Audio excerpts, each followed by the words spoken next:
নারী সুন্দর নাকি পরী সুন্দর? বিদেশিনী সুন্দর না দেশের নারী সুন্দর? না আমার হবিগঞ্জ জেলার মাটি সুন্দর, হবিগঞ্জ জেলার গাছপালা সুন্দর? Very confuse. ও হ্যাঁ, বলছিলাম প্রেম আছে আমার সুন্দরীতমা বইয়ের কথা। বইটি লিখেছেন বাংলাদেশের বিখ্যাত চলচ্চিত্র অভিনেতা এবং পরিচিত মুখ কবি ও সাহিত্যিক এবিএম সোহেল রশিদ, এবং প্রকাশ করেছেন বাংলাদেশের সবচেয়ে পরিচিত একটি প্রকাশনা এবং আলোচিত একটি প্রকাশনা, শব্দকথা প্রকাশন। আমি যখন বইটা পড়ি, বইটা হাতে নেওয়ার পরে আমার যেন মানে একটা প্রেম প্রেম কাজ করছে, আমার মনের মধ্যে সামথিং সামথিং একটা ফিল আসছে। প্রচ্ছদটা খুব সুন্দর, আমার কাছে খুবই ভালো লাগছে। এটা প্রচ্ছদটা এঁকেছেন বিখ্যাত প্রচ্ছদ শিল্পী চারু পিন্টু। প্রচ্ছদটা একটু চারু পিন্টু এঁকেছেন। আমি যদি বইয়ের গল্প বলি কিংবা বই নিয়ে কথা বলি, আপনাদেরকে দুটো লাইন পড়ে শোনাই আগে, তারপর বই নিয়ে গল্প বলবো। দুঃসময়ে জটিল সংযোগে কিছুই আটকে থাকে না।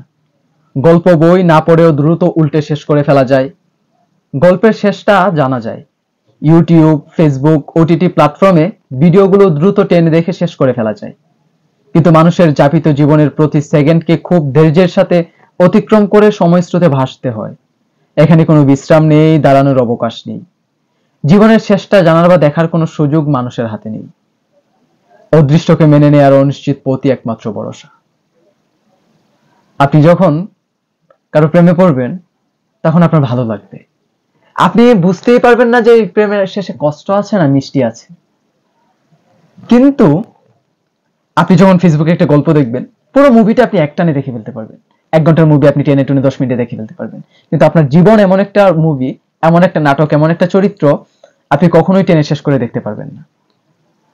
সব প্রেম আছে আমার সুন্দরীতমায় খুব ভালোভাবে ফোকাস করেছেন আমাদের হবিগঞ্জ জেলার ঐতিহ্যবাহী দার্শনিক স্থানগুলো। এবং এই গল্পের সবচেয়ে চমকপ্রদ একটা বিষয় হচ্ছে, সব প্রেম আছে আমার সুন্দরীতমার যে বিদেশিনী নায়িকা, ওনার গ্রামের বাড়ি হচ্ছে আমার বানিয়াচংয়ে। লেখক উনি ঢাকার হলেও ওনার আমাদের হবিগঞ্জের মাটির প্রতি আলাদা একটা টান আছে। উনি আপনি এই সব প্রেম আছে আমার সুন্দরীতমাকে একটি নিঠুল প্রেমের উপন্যাসও বলতে পারেন, আবার সৈয়দ মুস্তফা আলীর মতো ভ্রমণ কাহিনীও বলতে পারেন। এটাকে ভ্রমণ কাহিনী যে কোনো ভাবেই বলা যায়। আপনি যদি বাইরের হন, কখনো হবিগঞ্জ আসতে চান, তাহলে আমি আপনাকে বলবো অবশ্যই সব প্রেম আছে আমার সুন্দরীতমা পড়ে আসবেন।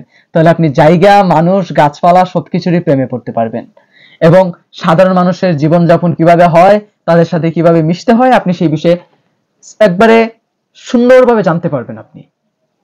আপনি একটা জায়গায় যাবেন, ওই বিষয়ে কোনো কিছু জানেন না, তাহলে তো আপনি ওই জায়গাটায় গেলে আপনার সমস্যার মুখোমুখি হতে হবে।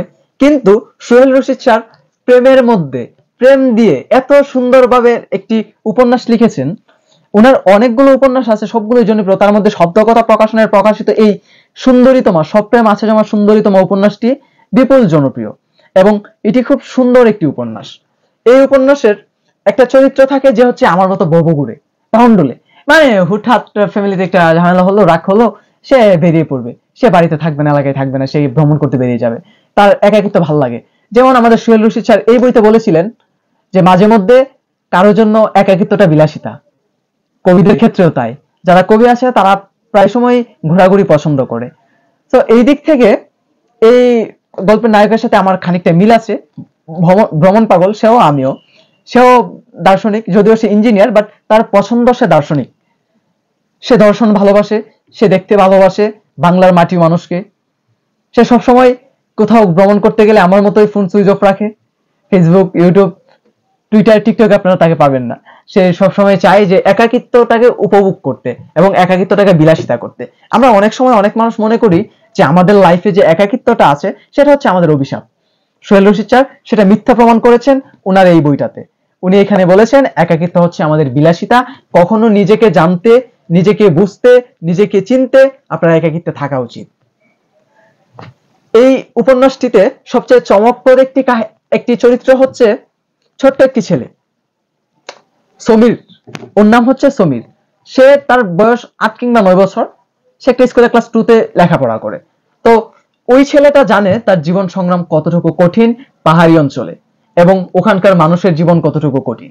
এই উপন্যাসের নায়ক পাহাড়ে একজন ব্যক্তিকে জিজ্ঞেস করেছিল আপনারা তো আসামের, তখন সে বলেছিল যে আসাম টাসাম বুঝি না বাপু, আমার দেশ হইল বাংলাদেশ, আমি এখানে তাহি আর ওইখানে তাহি, পুরাটাই বাংলাদেশ। লেখক এখানে দেশপ্রেমটা তুলেছেন। মানে আপনি এই উপন্যাসটিকে দেশপ্রেম, ভ্রমণ, প্রেম, সুন্দরী তোমার প্রেম, যে কোনো কিছু বলতে পারেন। আমি মূলত প্রথম দিকে এই জন্য কনফিউজ ছিলাম, আমি আমার লাইফে অনেকগুলো বই পড়ছি এবং বইগুলোর ক্যাটাগরি ভাগ করতে আমার এতটুকু কষ্ট হয় না। আমি যখনই বই পড়ছি, আমি বইটা পড়লে বলতে পারি এটা প্রেম নিয়ে লেখা, এটা ভালোবাসা নিয়ে লেখা, বাট এই বইটাতে আমি পুরো কনফিউজ যে আসলে বইটা দেখি সুন্দরীতম আমাদের বানিয়াচং-এর বিদেশিনীর কথা লেখা হয়েছে, উনি যিনি লন্ডন থেকে বাংলাদেশে এসে বাঙালি মানুষের প্রেমে পড়ে গেলেন, ওনার কথা লেখা হয়েছে, না আমাদের বানিয়াচং-এর হবিগঞ্জের কথা লেখা হয়েছে, আমাদের হবিগঞ্জ সোনারগড়ের কথা লেখা হয়েছে, রেমা কালেঙ্গার কথা লেখা হয়েছে। মানে উনি মূলত আমাদের দেশটাকে দেশপ্রেমের কথাই বলেছেন এবং একটা পরিবার, একটা সাধারণ ফ্যামিলি এবং সমীর মিয়ার ফ্যামিলি কিভাবে সুন্দরভাবে চলে সেই বিষয়গুলো বলা হয়েছে। কিন্তু এখানে গল্পেতে কিছু টুইস্ট আছে, আমি আপনাকে এখন বলবো না, টুইস্টগুলো রেখে গেলাম, আপনি বইটা পড়লে অবশ্যই টুইস্টগুলো জানতে পারবেন। যে আমাদের ইঞ্জিনিয়ার সাহেব কি শেষে পেয়েছিলেন আমাদের বিদেশিনীকে? উনি তো চলে গিয়েছিলেন বাংলাদেশ ছেড়ে, তবে কি ফিরে এসেছেন? এইটা জানতে অবশ্যই আপনার বইটা পড়তে হবে। এবং আমাদের নায়কের পিতা তার সমস্ত সম্পত্তি একজন অর্ধবয়সী মহিলার কে লিখে দিয়েছিলেন। মহিলাটা কে ছিল? রহস্য। মহিলাটা আসলে কে ছিল? উনি কি সত্যি বিয়ে করেছিলেন নাকি না?